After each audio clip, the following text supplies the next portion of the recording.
Welcome to Samba Samba. Enjoy the video. You start by verifying the Threads app and Instagram are updated, because older versions may force branding.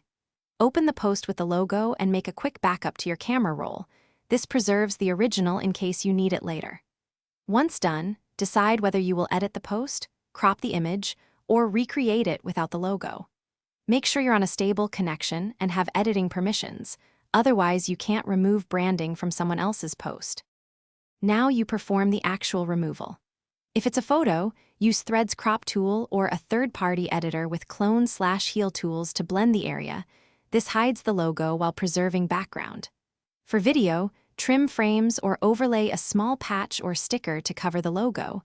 You can also export, edit in a video editor, then upload. Make sure to preview at full size and keep the original aspect ratio so your composition stays natural and doesn't trigger platform compression artifacts.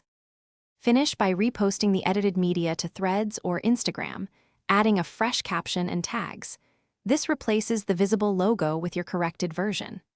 Verify the uploaded file on another device and at full resolution to ensure the logo is gone and no quality loss occurred.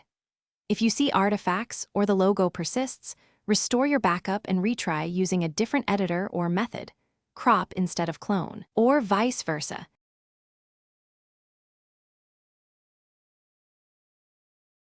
Thanks for watching. Consider subscribing if we helped you.